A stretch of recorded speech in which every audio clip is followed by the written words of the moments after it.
Alright, hey everybody, it's Jason with jerrc. In this video, I'm going to be going over the Clod support axle brace kit.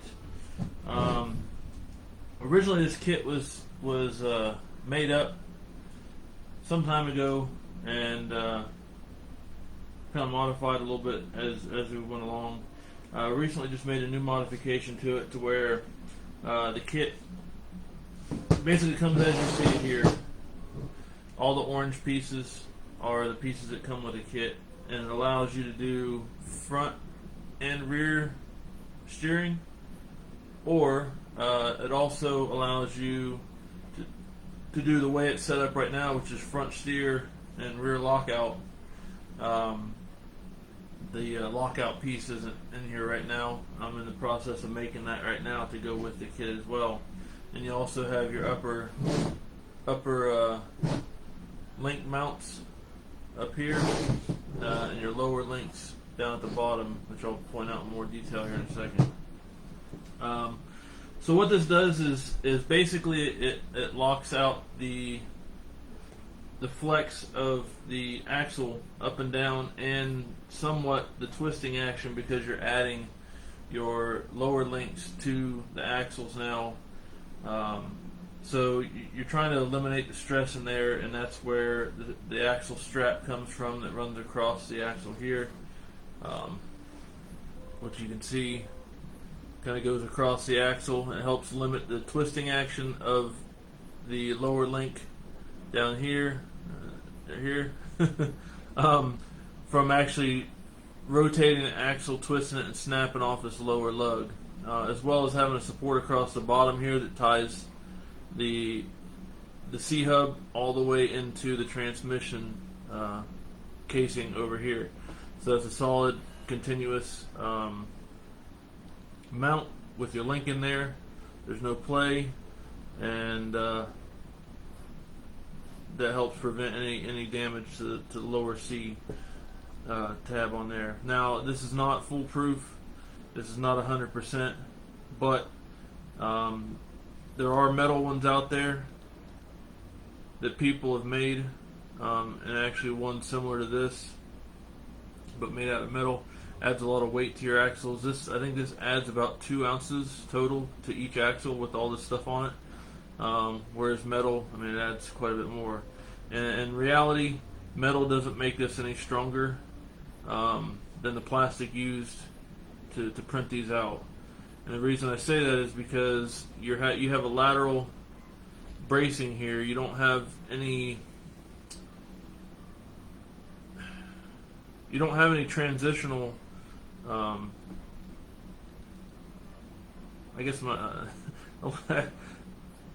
failed to have a lack of a good way to put it. But anyways, you're transferring the impact from the C-hub directly into the gear casing.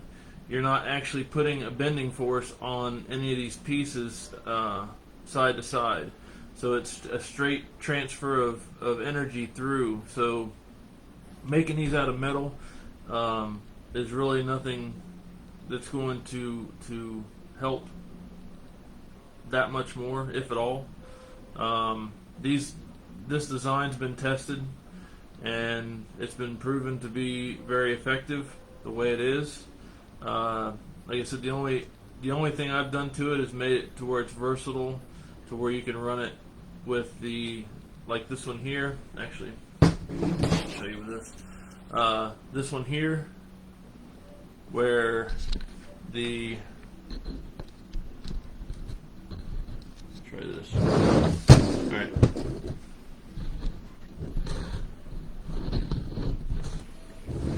All right.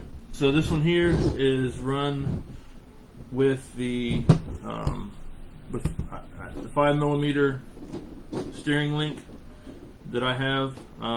It rides on thrust bearings, so you don't have any slop in your steering link. It's a solid mount from one side to the other, and it pivots on thrust bearings. So it's a nice smooth action.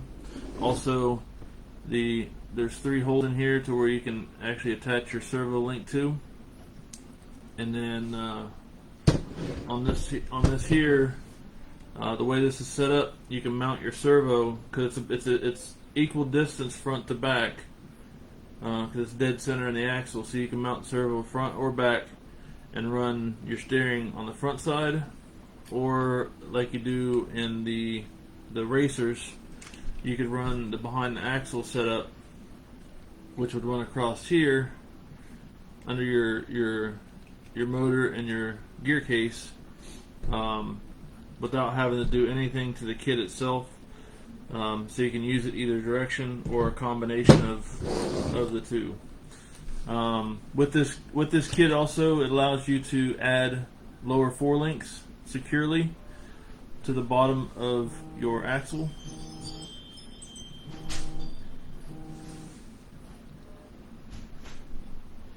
And that way you're eliminating any flex in the lower C-hub by just mounting it to the C-hub and having no support on the inner part. And with this setup, you don't need the aluminum braces and stuff that people to go inside of your C-hub there, because you have all the bracing and support within these two pieces here. There's no need to worry about it. And again, the axle wrap there is to help prevent twisting from your lower links moving with suspension travel. And then also your upper forelink mounts bracket goes in here. If you use the link I have here for the behind the axle or standard axle setup, the plate